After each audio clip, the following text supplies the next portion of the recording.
Millions of frontline workers keep our economy running and are provided with the latest technology to do their jobs. But digital adoption, especially by frontline workers, is really hard. This is Frontline Innovators. We explore how to overcome challenges and achieve success when we empower our essential workers. I'm Justin Lake. And I'm Gene Signorini. Together, we speak with experts who are leading the way and driving digital transformation to the front line. This podcast is sponsored by Skillful, on a mission to help frontline workers learn and use the technology needed to succeed in their jobs.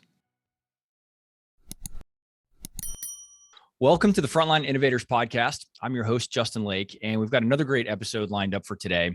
Today's guest is a thought leader for how people and organizations introduce, manage, and embrace change.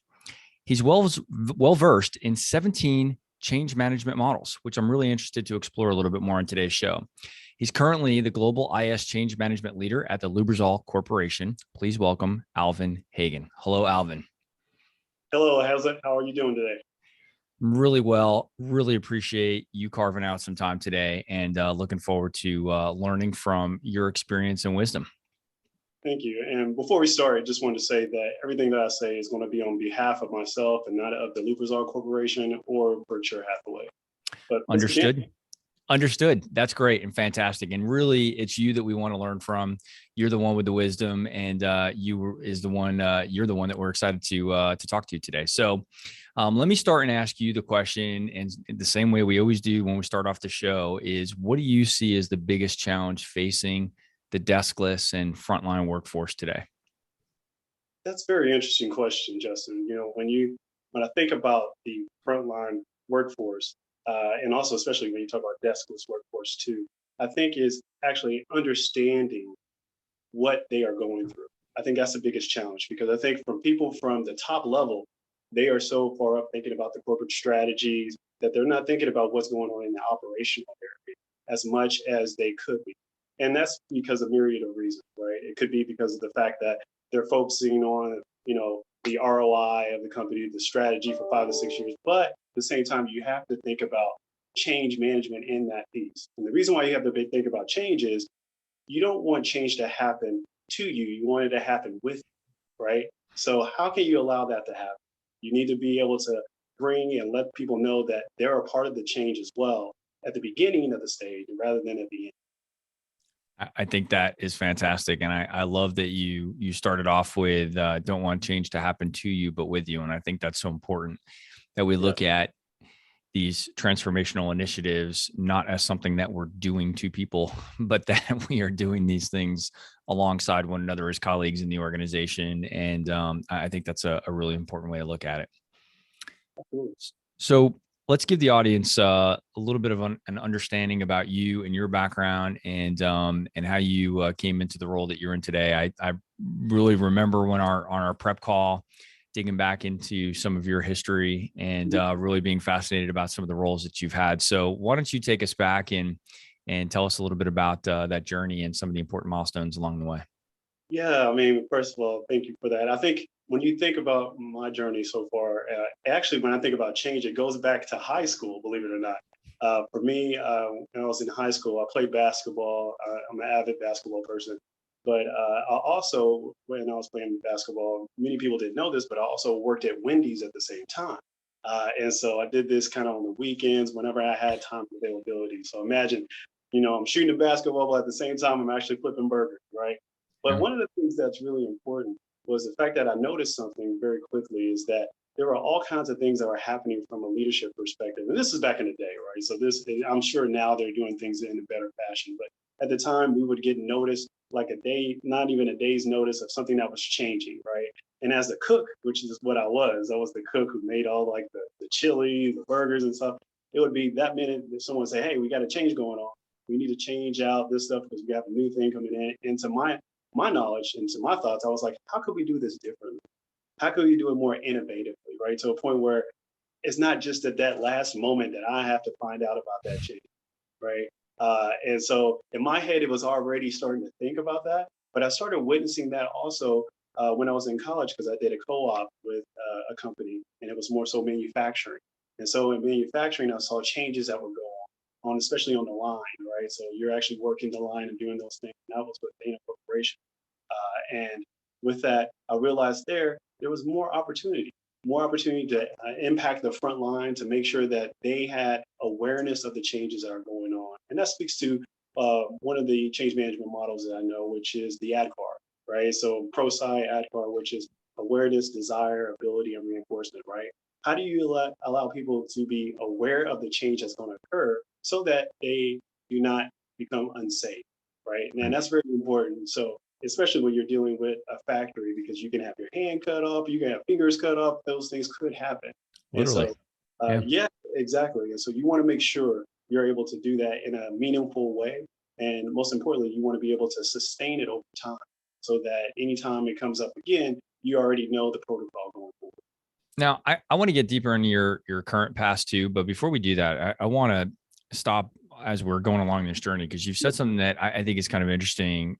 You know, as a teenager, you seem to be more aware. I mean, I had jobs like that too. I worked in a grocery store when I was 16, 17, 18 years old. And I definitely don't think I was thinking as strategically about things that were happening upstream from the change, you know, definitely on the receiving end of some of those changes. And I might've been thinking about how they impact me, but I don't think I was thinking far enough ahead about how they could be changed. What do you think it was about you and your personality, or what else you were exposed to that was causing you to think differently about those circumstances?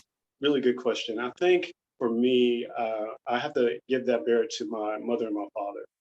My father is a Marine Corps Purple Heart veteran, right? And so, believe it or not, growing up, he had me like ironing his jeans like early in the morning, right? So he kind of set the tone of a process, right? So he kind of said, hey, he kind of let me know that prior preparation prevents poor performance early in life, right? So once you have something like that, and you kind of, your mind starts thinking differently, right? So and my mother, who worked at Walmart at the time, she basically, she was also more so acclimated into regards to people, right? Because that's where she was a customer service manager. So really she had to deal with people every day. And so getting to see those both interactions, right? Seeing my father work in the factory and do those things at the front line, but also seeing my mother interact with people every day, that gave me the opportunity to be able to see things in a different light. And so I thank them for that. I think they allowed me to be able to do that in a great way. Well, I think that if you think about those two backgrounds from your mom and your dad, you know, with dad being the process one that kind of put the process part in your mind, and then mom perhaps introducing you to the importance of, you know, working with people and empathy for people and stuff like that. Like that's perhaps the perfect combination for change management, right? Is a little bit process, a little bit people, and bringing those things together into a single personality. That's pretty interesting. And it's I think even more interesting that you were seeing and thinking along these lines at a pretty early stage in your life. Yeah, and also I would say that my mother always gave me books. See all these books behind me, right? So I'm I do. always an avid reader. And so she started that early and wanted me to be not just a great reader, but also be knowledgeable. And when you're knowledgeable, you're also able to share knowledge. Yeah. And so it's something that I do till this day is continue to provide knowledge and continue to learn going forward.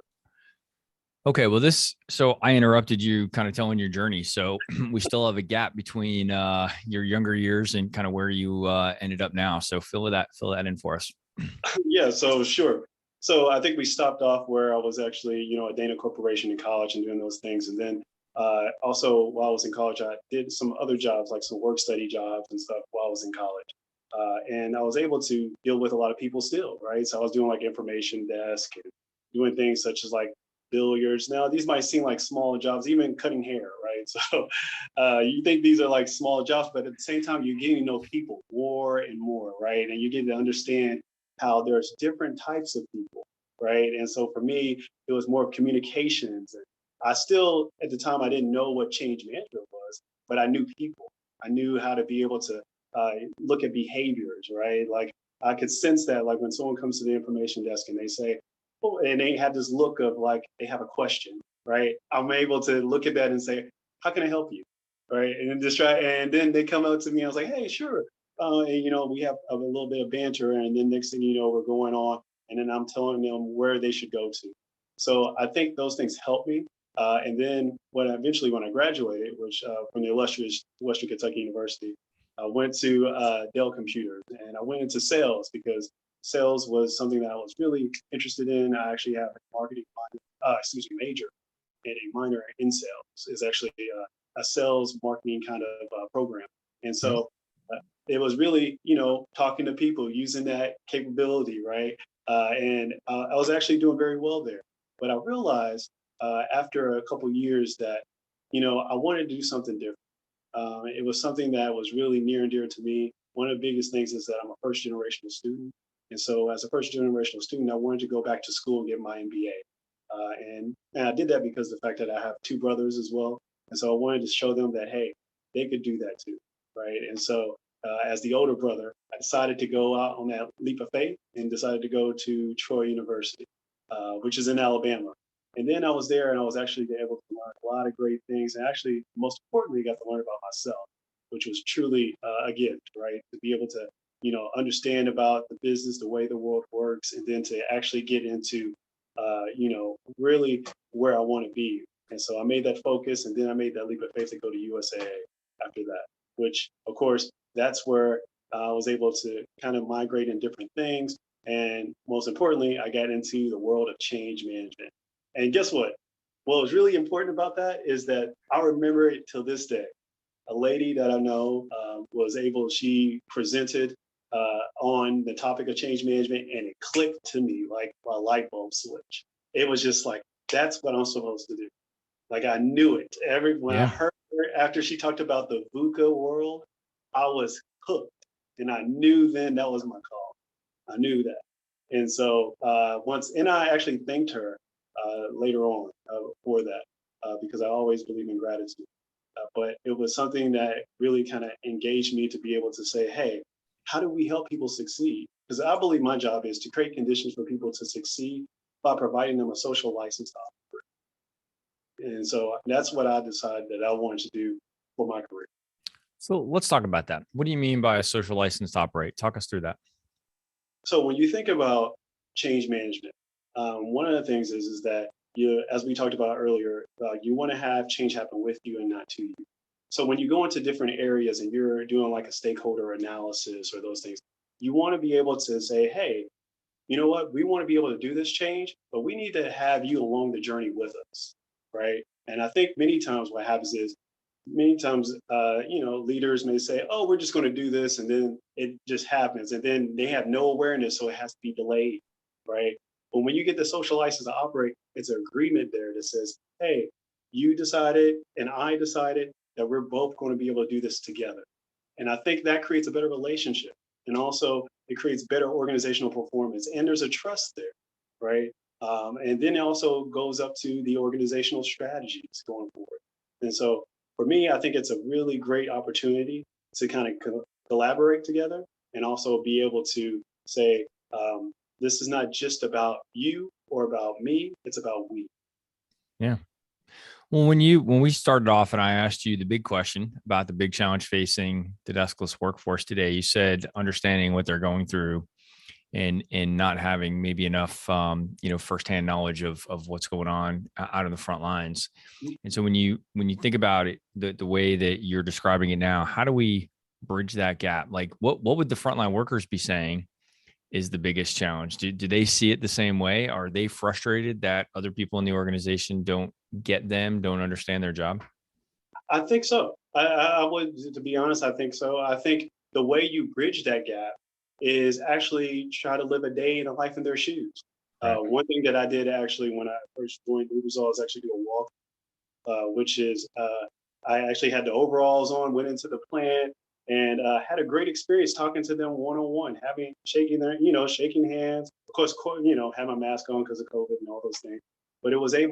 But because of that, they felt that I heard them. And also for me, it was great because now I can be able to say, I've had conversations with them. I know what their communication devices are. I know exactly what training that they need. And maybe they may not be able to receive an email because they're actually working on the line, right? And so they may not do that. It might be a conversation with their foreman. It might be a conversation with someone who is their immediate manager or something like that nature.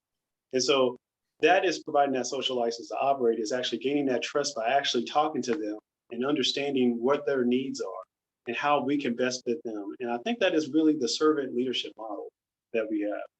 Is you can be a servant leader to individuals on the front line, then you can be a better, greater leader above, because now you're considering not just the people who are in the offices sitting back, but also the people who are actually doing the hard work every single. Not saying that the people who aren't doing hard work up there, but Yeah. people who are doing the manual labor and the front lines as well. Yeah. No, I think that makes a lot of sense. You've used the word trust a few times today, which it no longer surprises me on this podcast, because I think a lot of folks that are as sensitive to the needs of the cultural impact, mention trust a lot. You said something to me in our initial conversation that really stuck with me, and it was kind of about the evolution of the culture inside the organization. Do you want to share the quote that you said to me? Yeah, we were talking about in regards to what good change is, and I remember saying that good change to me personally, this is just Alvin's world of looking at things, is when you barely know it exists. That's good change. And I think that's the evolution of culture in itself, right? Because I think many times it's like people say, oh, we're going to do some change. Let's get some change management on that. When leaders stop saying, let's do some change management on it, and they say that, okay, it's basically like the normal business cycle of what they do, that's good change to me. Yeah. And that's a challenge, right? Because that is something that you have to continuously work on every day. It's something that you have to make sure you have governance models. You got to make sure that you have people all in, bought in, and you also have to train people who may not know what change management means, right? So you have to make sure of that. But if you can do that, you can get to that net zero, I like to call it, then that will be amazing. Yeah. I really like the way that you've described that. And I think you said something that I've heard on a bunch of other podcast interviews, but you said it very succinctly, that it's effective when people stop talking about it as if it's some add-on. And I think that's really important, but that's a part of the culture in the organization. And I think that's something that maybe some of the companies that I come across may still be in earlier phases of building out that culture. I think in some cases, they're still looking at change management as like a topping on their froyo, something that you add on top. They haven't quite gotten into the part yet where it's just fully integrated in the business, but they aspire to be. I think, certainly on this podcast, we've had guests, and every single guest that we've had on here has been an evangelist for change management. It's maybe part of the reason they were inspired to come and join us in the conversation. And so for those folks, I know they get it. They may just be at various degrees of engagement with the rest of the organization about taking it on more holistically, and about engaging leadership to the level that would be required to reach that perfect state. Yeah, I think most people, they say change is hard. I've heard that a lot. People say change is hard, but I kind of realized that most people like change. And the reason why, because they like the change that jingles in their pockets, right? Yeah. So when you think about when people say that, and I say that not just as a joke, but to say that change is about perspective, right? So it's really about what is your perspective of it. When you have a perspective that is a positive intent, that you're actually doing something that's going to be noteworthy, that is something where you start seeing people being bought in. You start saying, hey, let's get everybody socialized around this. This is a transformation that's going to be great for everyone, not just the one person. So very interesting as well. I love that. There's a lot of discussion these days about the future of work. And this was true before the pandemic, but I think the pandemic is just really accelerated this thought that the future is coming upon us faster than ever, meaning that some of these changes are very holistic and pervasive throughout, our global economy here. I'm curious to get your take on what you think will be different for frontline workers as we think about the future of work. What's going to be changing for them, and how does that impact change management strategy as we think about transformational initiatives that affect them? Yeah, that's a very good question. I think when you talk about change management for the future of work, I think about strategies that are more localized. I call it change localization, meaning that you're looking at changes that are not just based off of just one initiative that everybody has to do the same thing standardly, but actually more succinct and within their particular area, right? And so when you think about it, change management, you're saying, oh, well, yeah, it's kind of, okay, supply chain does this, da, da, da. But no, we're talking about more like if you're from a global perspective, what type of country you're in, right? And there's Portuguese, maybe you're in South America, Portuguese, you got that language. And then you also have, there's many other languages that English, and then those things have to be considered along with change, right? Because now you're looking at something that is more cultural in nature, right? And so how do you also embed the cultural elements that may be included from that? So when I think of future of work, of course, from the things about working from home and all those things, that's important, but also taking in the culture in regards to where they are from, where they live, that's very important too. And I think that's going to really kind of revolutionize change management going forward, because I think people in the meantime, in the previous times, did not think about that. They just thought more so about, hey, we're going to roll out this change and that's it. Now they're saying, okay, we got to take in consideration, you know what, Christmas is different than the U.S. than it is in the UK, right? So how do we make sure that we're aligning towards that, right? And it's also talking about resource allocation in a way that has maybe never been thought of, right? So now you have to separate what the resources look like from, working in the office, from working from home, from, hybrid approach. All that has to be considered. So it is a new day and age, but it's exciting though, right, Justin? I mean, it's exciting to me. I certainly think it is. I'm a sucker for change. I get bored with status quo. So I think that I don't know if there's some way to measure somebody's, willingness to change just generally as a personality trait, but I definitely would be on one extreme and willing to change. But I think what I've also learned from guests, you included, is that all of the people that are on the receiving end of change aren't necessarily equally looking forward to that change, right? Yeah. And so when you talk about localization, the first thought that went into my mind when I think about localization, I often think about, language translations and stuff like that from a software standpoint, right? That's what we think of in the software business, that localization would translate English to whatever other language. But when you're talking about localization, you're talking about far beyond just language. Like that's table stakes that you would do translations, right? But it's also about what are the other things that aren't necessarily just language, right? What are the other things about their culture? Yeah, it's about customs. It's about all those different things. Like you said, just language is a part of it, but it's about like even customs. When you can be able to customize your change to the point where you now are ingrained into the culture, that's beautiful, right? That's a beautiful type of change because now it says, I get you. Yeah. I understand you very well. And so I'm going to be able to now do changes that are going to really make sense to you because I get your culture and understand what you're going through and those things, whatever is going on, if you have any holidays, I know that, right? And so that to me is the beauty of change when it's done very well. Yeah. When you think about digital transformation initiatives, specifically those that relate to frontline workers, do you believe that there should be different strategies and tactics employed for the men and women on the front lines? Or how do you think about those differences that apply to the men and women that aren't sitting behind a desktop computer for most of their time? I mean, this is really a big part of what our show is about. And I'm curious to get your take on that. Well, the first thing that I usually do from a change perspective, especially when you're thinking about frontline and just overall digital transformation strategy, is a needs assessment. Really, you have to, before you decide to say, hey, I want to go do this, let's do a needs assessment to see where they are at current state, right? So let's understand what current state is for them, right? And what people, what the processes is, technology, all that needs to be understood, right? What are some of the, the groans that they're having, right? Some of the things that they're just kind of saying, hey, this is not working, right? And then be able to report that back to say, how do we prioritize this, right? From a perspective of the strategy. Now, once we have that prioritization set up, then we can start talking about, okay, let's distribute these changes out in a manner that makes sense.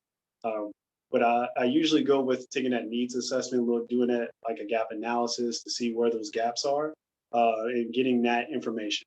I think without a needs assessment, then you're really not doing the due diligence regarding change because you're not really understanding what the needs are. And so you're going to build something to the front line that they don't even need. So they're going to say, hey, why did you build this? It makes no sense, right? Yeah. But if you're communicating with them and asking the questions, and they're feeling they're being heard, and you're providing also a word that I usually like to use, psychological safety, right? You're Mm-hmm. providing psychological safety to say, hey, we're asking these questions because we want to make sure that we're making you and your life better, right? If you're doing that for the front lines, then you're seeing some success towards the end. And again, I like to use the 5 Ps: prior preparation prevents poor performance. I love that. Let me go back to the safety piece. What's an example of, not to focus on the negative, but what's an example of psychological unsafe circumstances? Mm, well, it could be as simple as uh, being. This hasn't happened to me, but you can have a boss who doesn't listen to what you have to say when you bring up issues. That could be a way of unpsychologically safe because the fact that he's not listening, so that's not giving you the feeling that you're able to come to him when there's issues, right? Psychological safety is also could be addressed from even from a female perspective, right? Sometimes where you may see from a leadership perspective that there's all men and there's no one that looks like you onto that, and so that could make you feel that you have um, got the word, but you don't feel as if you can do that what they're doing because the Right. fact that you don't see no one that looks just like you. Yeah. So there's many different avenues where you can go from psychological safety, but those are some of the detriments that could happen as well. Yeah. I think so too. I think another thing that came to my mind when you said that was that I think there is, I think it's disproportionately large with frontline workers, but I don't have any data to back that up. It's just more of a gut feeling that I think a lot of the men and women on the front lines that I've interacted with have insecurities about technology and about the intent of the technology, how it's used to track them. If it's being used to track them, they assume kind of the worst. I've sensed some vulnerabilities, insecurities about them not wanting to admit that they don't know how to use things in front of their peers, right? So they've been a little bit hesitant to ask for help when they probably needed help. Have you Right. seen any of those types of things as you've been through your journey? You know, personally myself, I think I was one of those people, right? Okay. So sometimes you feel as if that you don't want to show that you're not able to do what you needed to do because the fact that you think that someone is going to say that, oh, that person's not good enough, right? And that was Yeah. early in my career, right? And I realized you have to realize that as a manager, you have to see that and actually have the conversation to say, hey, let me help you along the journey. Let me provide you some tools and some training that will be able to help you with that. Now, also, you have to provide a safe space to talk too, right? So if you're not providing that safe space to say, hey, what's on your mind, Jim? Right. Tell me a little bit about that. Or Beth, tell me what's going on, right? Or when you're in meetings and the person says, you know, they're talking and you're just like, great job. You can tell you give them a great job right there in the meeting in front of everybody else. Like this is Alvin. He's going to be working on this, blah, blah, blah. You are providing him that license to operate again, right? So it's like, hey, I trust Alvin's going to take care of that. Then you feel empowered, right? Because you're like, okay, my boss has my back. I know Yeah. he's going to do that. And so that's really important to me. And that's what I try to do for my teams as well. That's good. I'd like to just maybe hear from you an example of a circumstance when change management, the approach that you took or the team that you were on took, maybe didn't go quite as planned. Maybe you didn't get the results that you were expecting. Anything come to mind? You know, when I think about change management, I think uh, the leadership sets the tone of the organization, right? And I believe for me, when change management doesn't go so well, it's more so of the fact that do you not have the buy-in from leadership, right? And the question is leadership feel that they need to communicate to everyone else? And I would say early in my career, I would say that first starting off in change management, I did not, when people thought change management was just communications, and a lot of people you probably heard this many times, they didn't really think that, oh, they was like, hey, we just communicated out and that's it. Um, and I think that was a failure to me, right? To me, I think when people say to you that, it's just communication, change management is way more than just communication. There's training, there's strategy, there's those things as well. And so for me, I would say, operating under that realm of, and when I was first starting change management, because that's what it was told to me. It was more of, oh, it's, you can send out these communications and all those things. I think change management is more than, and I've learned over the years, as you talked about the certifications and things like that, is that change is empowering people. It's allowing people to, and if you're empowering people, you're providing coaching. You're providing, like you said, the communication, that's a part of it, but you're also providing some strategies. You also, you're the listening ear, right? Sometimes you just need to listen, right? And have conversation. Other times you need to create a framework, right? So that be able people to see that. Sometimes it's about the governance model that needs to be created so that you govern it. Sometimes it's also about creating the organizational structure, getting those things right. Or it could be about the IT systems, right? It's looking at that from that perspective and saying, okay, we're going through a huge transformation from that perspective, or digital, all those things. And so having that, I would say, call it small view of change would be, I would say, would have been one of my detriments as well at the time.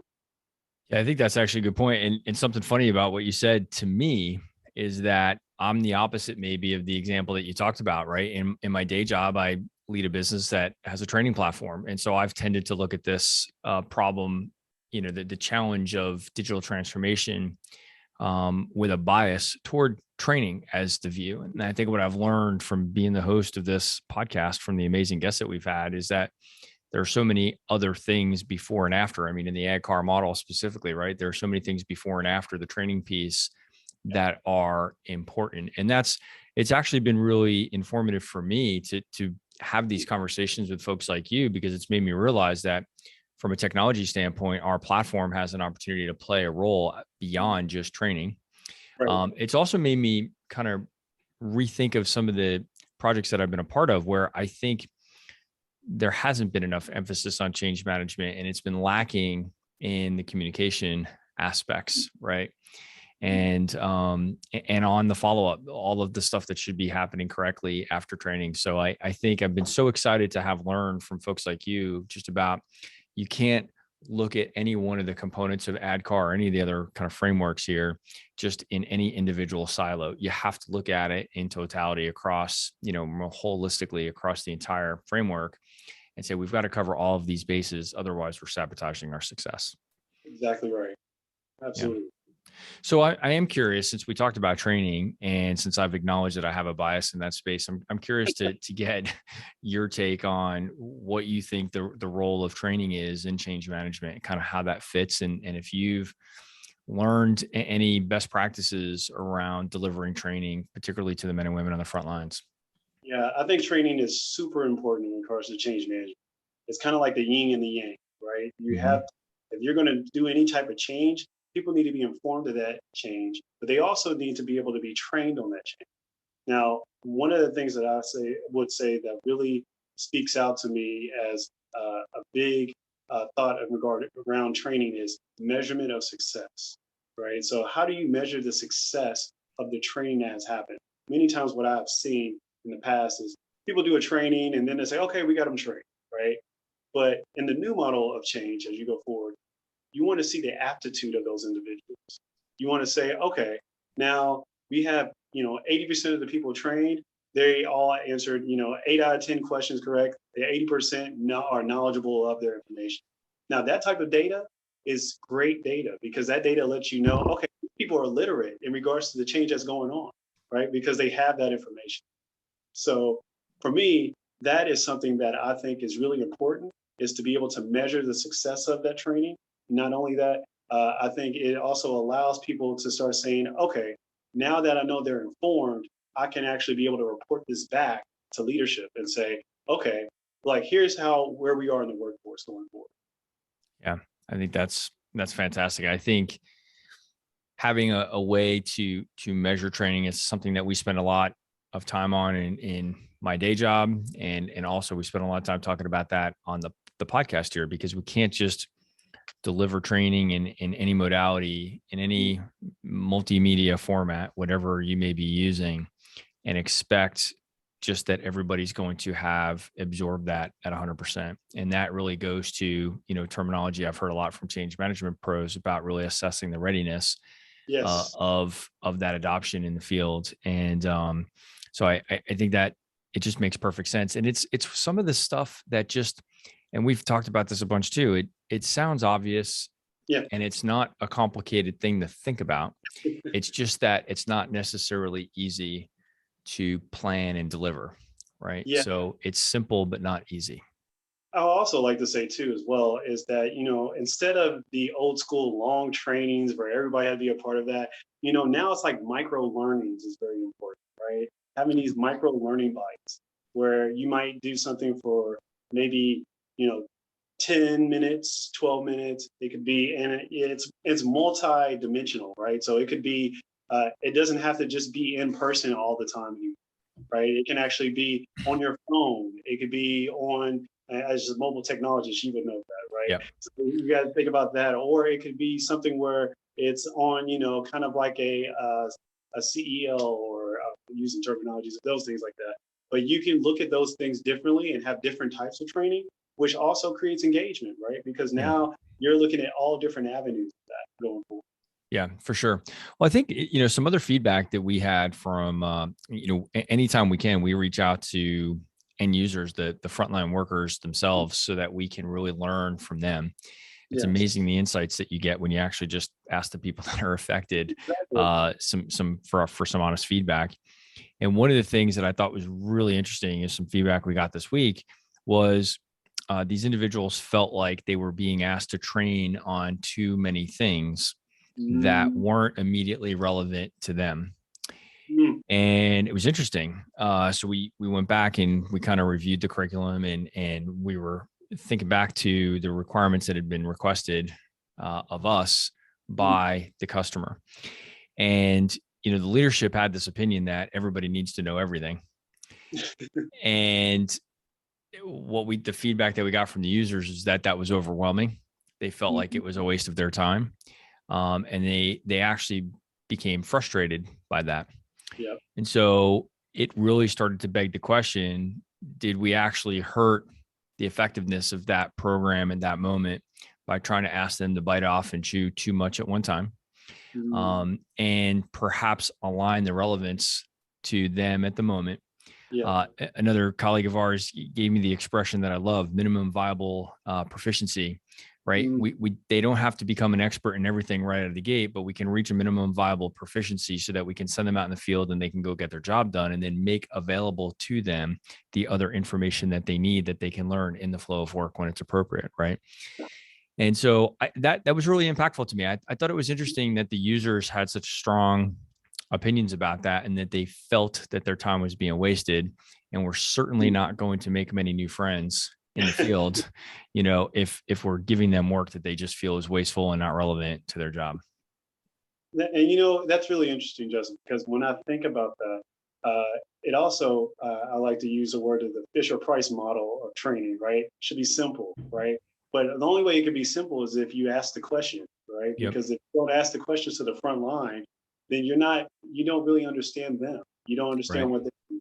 And so that causes something what I like to call the change fatigue, right? So it's like you have all this information and it's all coming to you all at once, and you don't really need all that information. Now I'm feeling a little bit distrustful of you because you're throwing stuff at me that doesn't really pertain to me. And so that's a great opportunity, a great thought by that too as well. Thanks for the share. And I think one of the reasons that that approach has had a tendency to take place is that when we get frontline workers out of the field, we've got them for a very short window, and we feel like, we got to give them everything we've got in this one chance, because we've taken them out of the field for a half day to go through this training and in traditional instructor-led training and stuff like that. Right. So we got to tell them everything. We get one chance to do this right. We're going to tell them everything. And, now with the modern tools that are available and access to information on the fly, and like you said, access to information from a smartphone or tablet or other devices that they're using in the field, we shouldn't feel like we have to deliver all of that information at one time. In fact, you mentioned micro learning before. I think that's a great part of this strategy, which is that by breaking down the content into smaller bite-sized chunks, we don't have to feel compelled to deliver everything at once. We do have to educate them and tell them when and where they can get information that they need when they're out in the field, so that when they are in the flow of work and when they do need that information, that they can be resourceful and go get that information. Absolutely. And, one of the things about micro learnings that's really great is the fact that you don't have to use a lot of resources for it. After a Right. while, especially when you start adopting technology with it, that is something that is available to anyone at any time. So that creates that sustainment we talked about. Right. For sure. Yeah. Well, man, we're already coming up towards the end of the show, but I do want to ask you, what contribution are you most proud of as it relates to change management? And I'd love for you to give us an example that's specific to any interactions you've had with the men and women on the front lines. Interesting. What contribution? I think for me, the most proud of contribution from a change management perspective is to hear someone from the front lines tell me that you get it. And, for me, that was really important because, well, I told you I was actually on, with the overalls on, with the hard hat, got the glasses on, doing those things. And they was in the individual who was driving me to the area. He said that, he said, this is good. He said, this is good. He said, because we need people like you to be able to understand what we go through. And I always remember him. I mean, because of the fact that, that was at the time you think, oh, he's just talking just to talk. But no, it made me think about operations and resources even more. Because I said to myself, if there's any time we go to operations, I need to make sure that I get the voice of the customer. I need to make sure that I understand what they're going through and allow them to be at the party, right? And not just not just at the party, but at the table, right? So let's put them at the seat let's provide them a seat at the table so we can have a conversation. And so I think I'm proud of that, but I'm also proud of the change, not just from from a frontline perspective, but I'm also proud of the change even for myself, because I believe that change goes outside the walls of just corporate America. It goes on to the change in regards to life in general. And those things. So making effective changes, even in my personal life with me and my family, is very important to me. And I think it's benefited me, my wife, and my daughter in a great way as well. Yeah. I see you have some pictures of some men up on the wall behind you that were agents of change in a very different way, and definitely outside the role of corporate America. You want to pick any one of those guys and tell us what impact it's had? Because not our audience may be listening in audio only, and they may not be seeing these pictures right now. Yeah, I think one, of course, we talk about Dr. Martin Luther. Of course, he's a great agent of change. People have heard him, but one of the movements that I really enjoyed, that he's also about the Poor People's Campaign, which was a huge change in regards to basically talking about the welfare and the economics of individuals, and to have those type of movements, especially in the civil rights area. That is that's a challenging way of going about it, right? You have to be able to do something, especially when Vietnam was going on. You have to do it in a way where when people most likely would not really agree with you. But sometimes change is like that, right? Where people are not agreeing, they're not saying, they think it's not really worth it, and he actually had to take the ultimate sacrifice regarding that. And so I look to him, but I look to also these other leaders as well, because they all have had dramatic changes. But also on my wall here is Nelson Mandela too as well. And so that's one of the things that he's behind me, and he was a great leader as well. And I enjoyed the things that he said. And I think one of the things he said was that the change is an end result of all true learning. And I think that's really important, right? So when you think about change, think about the learning that you get along the way, because that learning is what is essential and it matters most. Yeah. And I think that's a fantastic place for us to wrap this up. I want to say, to your point, about those tremendous men in history that you were just describing, that, if it was easy and if everybody wanted to do it and if everybody was on board, then you wouldn't need people like that. And you wouldn't need people like you and all of the listeners here that are agents for change. And of course, we're talking about completely different levels of change, right? Yeah, Rolling out new technology in a corporation is very different from trying to change the trajectory of a society, right? absolutely. But I think that the common themes there that I'm so glad you were able to bring up is that it's the same thing. If everybody on the receiving end was just ready and willing and able, then we wouldn't even be having this conversation. But the truth is, they're not.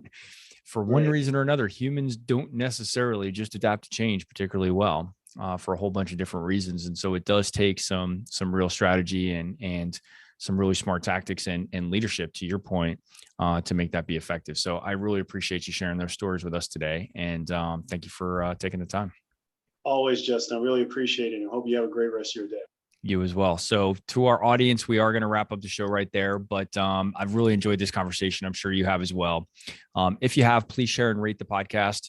As you hear us say for every episode, 5-star ratings do help ensure that it gets promoted to other professionals like you that are innovating on the front lines.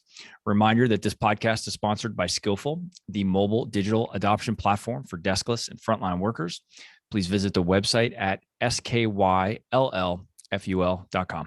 And we're always looking for new guests on the show. So if you or someone you know is out there innovating on the front lines, we'd love to hear about it. Reach out to me on LinkedIn and share your story. And we'd love to have you on the next episode. Alvin, thanks again for your time, man.